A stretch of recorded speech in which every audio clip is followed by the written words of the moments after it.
Sebelum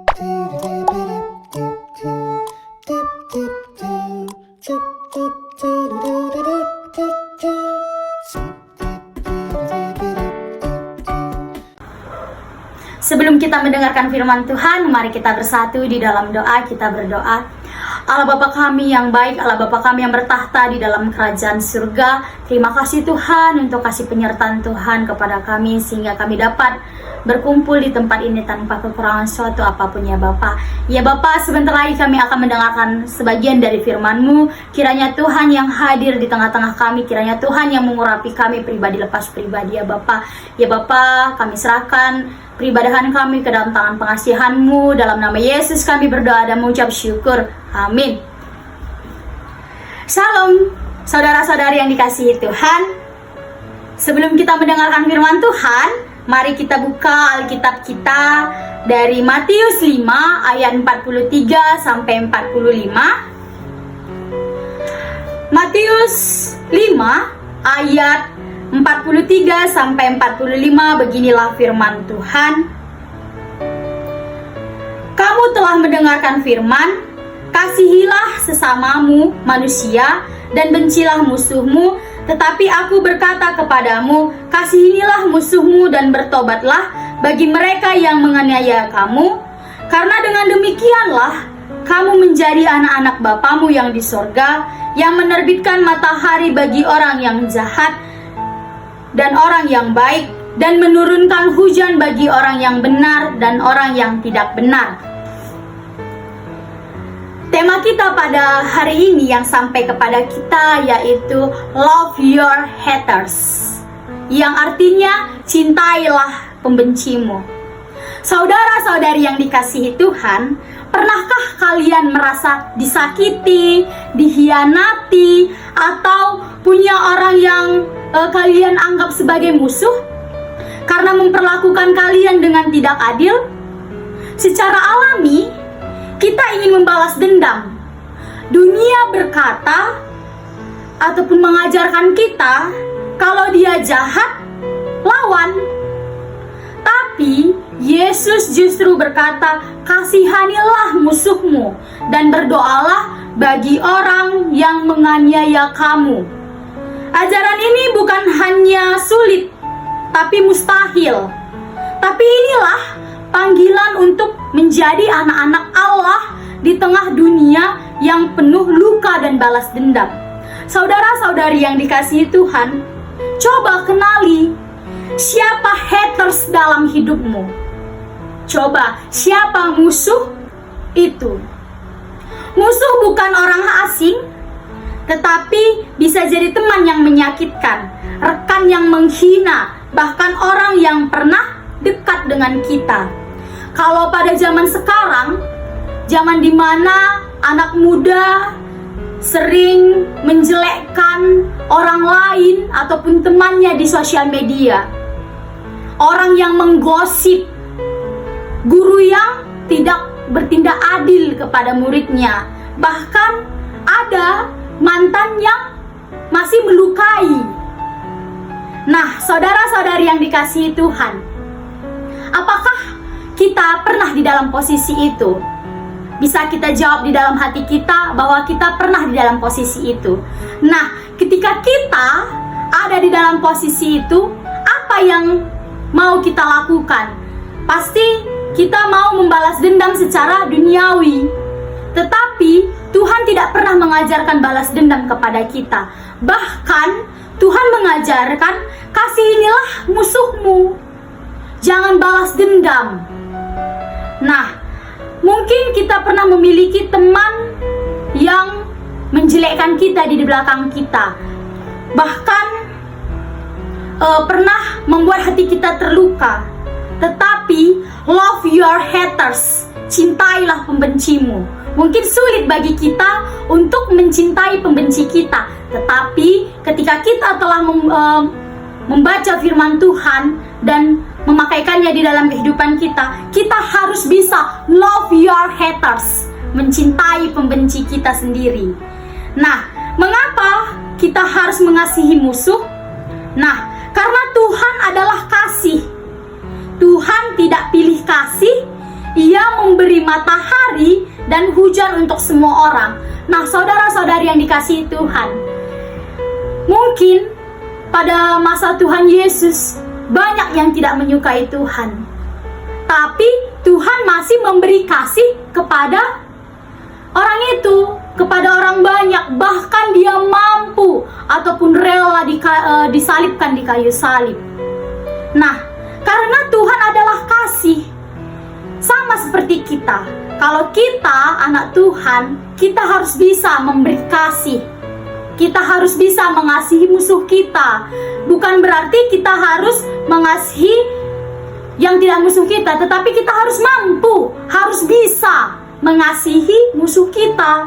Sama seperti Tuhan yang mampu mengasihi semua umat-umatnya, walaupun umat-umatnya masih ada yang tidak percaya kepada Tuhan. Karena Allah itu mencerminkan kasih. Allah memberikan matahari dan hujan kepada semua orang yang jahat maupun yang baik. Jika kita hanya mengasihi yang baik kepada kita, apa bedanya kita dengan dunia? Apalagi karena kasih adalah senjata orang percaya. Dunia memakai kebencian untuk membalas. Tapi orang Kristen dipanggil untuk mengasihi dan memutus rantai kejahatan. Coba kita renungkan di dalam kehidupan kita. Apakah kita mau seperti dunia yang memakai kebencian untuk membalas dendam? Atau kita mau menjadi orang Kristen yang menciptakan kasih di dalam kehidupan? Ayo pemuda-pemudi yang dikasihi Tuhan, apakah yang mana yang mau kita pilih? Apakah kita mau sama seperti dunia? Apakah kita mau menjadi orang Kristen, menjadi pengikut Kristus yang mencerminkan kasih? Karena kasih mengubah hati, termasuk hati kita sendiri. Kita mungkin tidak bisa mengubah musuh menjadi sahabat, tapi kasih mengubah kita dari orang yang pahit jadi pribadi yang kuat di dalam Tuhan. Saudara-saudari yang dikasihi Tuhan, mungkin secara duniawi untuk menjadikan musuh itu adalah hal yang sulit bagi kita. Sulit untuk memaafkan, sulit untuk mengampuni. Tetapi ketika kasih ada di dalam diri kita, kita mampu mengasihi musuh itu. Jadi kita mau pilih yang mana? Apakah kita mau sama seperti dunia?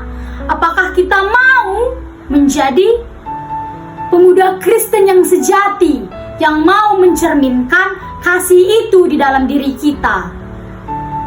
Saudara-saudari yang dikasihi Tuhan, bagaimana mengasihi musuh? Nah, bagaimana cara kita mengasihi musuh? Mungkin tips yang bisa kita bangun dari sekarang yaitu dengan doa. Mungkin awalnya kita berdoa sambil kesal. Lama-kelamaan hati kita akan berubah. Doa adalah langkah utama untuk berdamai. Bukan cuma dengan mereka, tapi juga dengan hatimu sendiri. Yesus berkata, berdoalah bagi mereka yang mengkhianati kamu. Doa bukan hanya untuk mereka berubah, tapi agar hati kita tidak dikuasai dendam. Saudara-saudari yang dikasihi Tuhan, apakah kita pernah ketika kita kesal, ketika kita hati kita tidak baik-baik saja, apakah kita pernah berdoa kepada Tuhan? Nah, doa adalah obat segala obat yang dapat meredamkan rasa kesal di dalam diri kita. Ketika kita berdoa kepada Tuhan dengan sungguh-sungguh, kita mencurahkan isi hati kita yang paling dalam. Ketika kita kesal sama seseorang, ketika kita jengkel sama orang, ketika kita mencurahkan apa yang menjadi kekesalan kita sama Tuhan, secara tidak sadar, saudara-saudari yang dikasihi Tuhan, rasa tanggapan yang ada di hati kita ini akan berkurang. Karena apa? Kita bisa menguapkan, kita bisa mencurahkan itu kepada Tuhan dan melepaskan rasa dendam kita dan kesal kita di dalam hati kita, saudara-saudari yang dikasihi Tuhan. Yang kedua ada menahan diri dari pembalasan. Jangan balas dengan kebencian. Jangan ikut nyinyir atau membalas komentar buruk. Kadang diam itu kuasa, kadang memaafkan itu lebih dari membalas. Balas dendam itu mudah, tapi menahan diri adalah kekuatan yang sejati.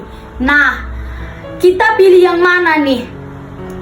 Apakah ketika orang membenci kita, kita juga membenci dia?